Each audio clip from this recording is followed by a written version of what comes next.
दोस्तों, हमारी मेहनत का बस एक छोटा सा इनाम दे दीजिए। वीडियो को लाइक करें और चैनल सब्सक्राइब जरूर करें। रात के ठीक 11:17 पर बनारस जंक्शन का प्लेटफॉर्म धुंध से ढका हुआ था। दूर कहीं कुत्ते रो रहे थे और स्टेशन में 2-3 लोग ही दिखाई दे रहे थे। एक पुरानी ट्रेन हवा को चीरती हुई तेजी से सीटी बजाते हुए सोनभद्र की ओर रवाना हुई। उसके पटरियों की आवाज तेज सुनाई दे रही थी, लेकिन अजीब बात यह थी कि पूरी ट्रेन में सिर्फ एक ही यात्री था, गोपाल। गोपाल खिड़की के पास बैठा बाहर अंधेरे को देख रहा था। ट्रेन की हर बोगी खाली थी। न कोई टीटी, न कोई चाय वाला, न कोई दूसरा मुसाफिर। कुछ देर बाद ट्रेन में एक बूढ़ा आदमी आकर गोपाल के पास बैठ गया। गोपाल ने राहत की सांस ली, लेकिन तभी चौंक गया। अभी कुछ सेकंड पहले तक पूरी बोगी खाली थी। फिर यह आदमी आया कहां से? उसने धीरे से पूछा। बाबा आप कहां से आ गए? कुछ देर पहले तो पूरा ट्रेन खाली थी, स्टेशन पर कहीं रुकी भी नहीं। बूढ़े ने कोई जवाब नहीं दिया। उसका सिर पीछे की ओर झुका हुआ था। कुछ पल बाद बूढ़े ने गोपाल की तरफ देखा और धीमी आवाज में कहा, बेटा, मैं अपने बेटी के ससुराल गया था। बहुत दिन बाद अपने गांव जा रहा हूँ। तुम अपने बारे में तो बताओ। बाबा मैं बाहर गया था, पूरे 5 साल बाद अपने गांव जोगिनी जा रहा हूँ। जोगिनी का नाम सुनते ही बूढ़ा आदमी गोपाल को हैरानी से देखने लगता है और बोलता है, बेटा, कहीं तुम घोरावल वाले जोगिनी की बात तो नहीं कर रहे हो? हाँ बाबा वही। आप कभी गए हो क्या वहाँ? गोपाल की बातें सुनकर बूढ़े के आंखों में आंसू आ गए और बोला, हाँ, कुछ दिन पहले ही मैं और मेरा भाई किसी काम से वहाँ पर गए थे। हम दोनों को रात हो गया था और गांव पूरा खाली था। कोई दिखाई नहीं दे रहा था, लेकिन तभी किसी के गाने की आवाज आई। हम दोनों एक घर में घुस गए और जो देखा वो आज तक नहीं भूल पाया। काली रात में भटक रही हूँ, अपने लाल को ढूंढ रही हूँ।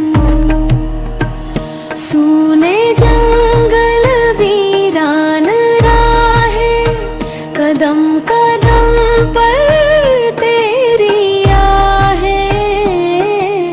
कहाँ गया तू मेरे बच्चे? माँ की आंखें रो रो तरसे। चांद भी मुझसे पूछ रहा है, किस दर्द में दिल डूब रहा है।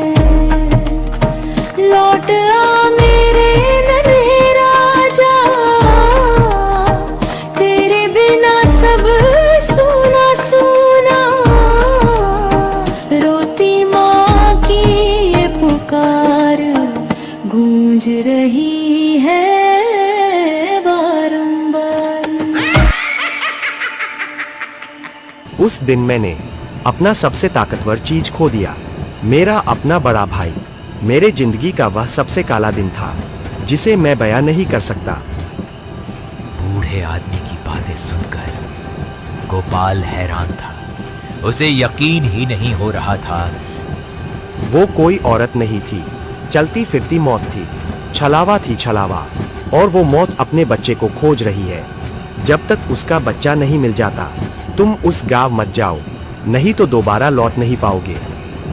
गोपाल अंदर से डरा हुआ था, लेकिन उसका मन बूढ़े की बातों पर यकीन करने को तैयार नहीं था। आखिर कल ही तो उसने अपने माता पिता से फोन पर बात की थी। लेकिन बाबा मैंने कल ही तो अपने माता पिता से घंटों बातें की थी, उन्होंने तो मुझे कुछ नहीं बताया। गोपाल की बातें सुनकर बूढ़ा आदमी समझ चुका था कि हो ना हो वो छलावा इसे बुला रही है। इसका मतलब इसे मारना चाहती हो, या यही उसका बेटा हो। तुम्हारा स्टेशन आने वाला है। पर ध्यान रखना, जब तुम्हें कोई गाना सुनाई दे तो किसी चीज के पीछे छुप जाना और आवाज मत करना।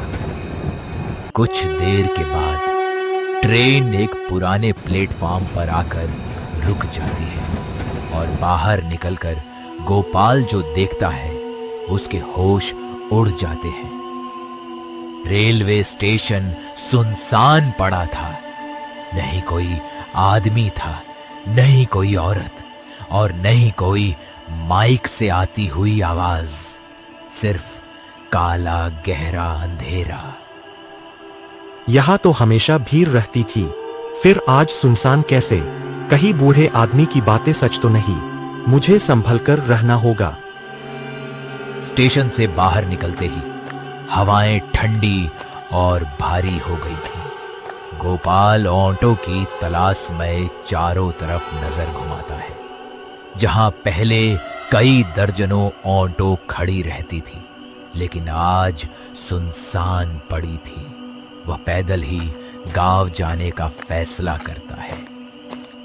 गांव में कदम रखते ही गोपाल को एक अजीब सी सड़न की बदबू महसूस होती है और वह तिलमिला सा जाता है।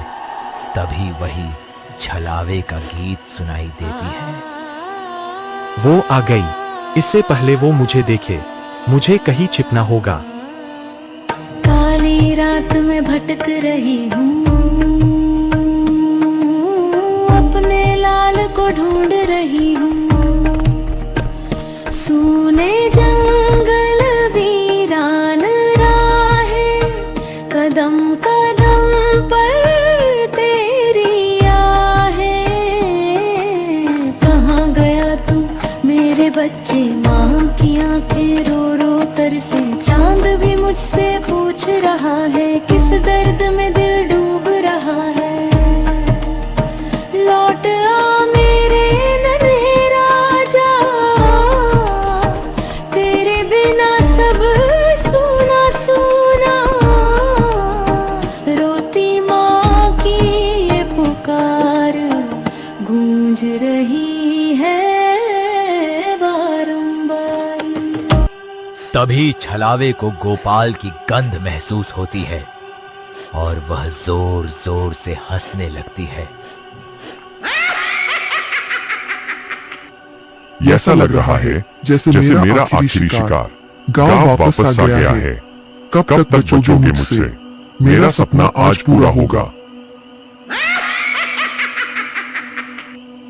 तभी गोपाल के कंधों पर पीछे से किसी का हाथ पड़ता है।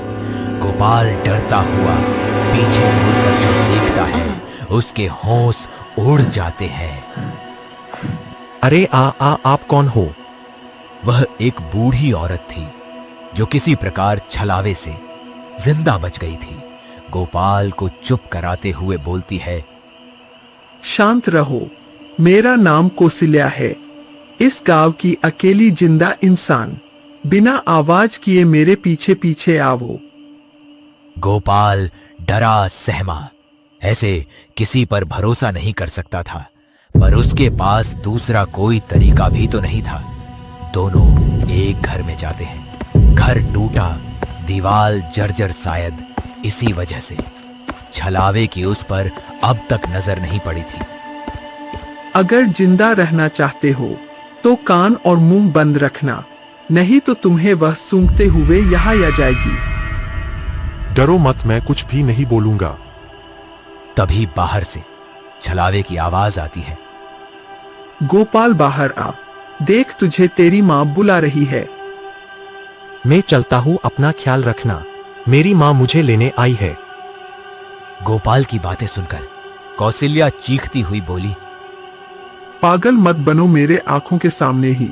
छलावे ने तुम्हारी माँ को मारा था। वो छलावा है, छलावा। तभी छलावा दरवाजा जोर जोर से पीटने लगती है। कौशल्या तू मरेगी, मैंने गलती की तुझको जिंदा रखकर। बूढ़ी औरत अब समझ चुकी थी कि मेरा मरना अब तय है। तुम पीछे वाले कमरे से बाहर निकल जाओ और कभी भी लौटकर वापस मत आना। चले जाओ, गोपाल कौशल्य की बातें सुनकर घर के पीछे वाले कमरे से बाहर निकल जाता है। कुछ दूर जाने पर बूढ़ी औरत की चीख सुनाई देती है। गोपाल अब समझ चुका था, कौशल्या उसकी जान बचाने के लिए अपनी जान कुर्बान कर दिया। वह निराश रेलवे स्टेशन पर बैठा ट्रेन आने का इंतजार करने लगता है।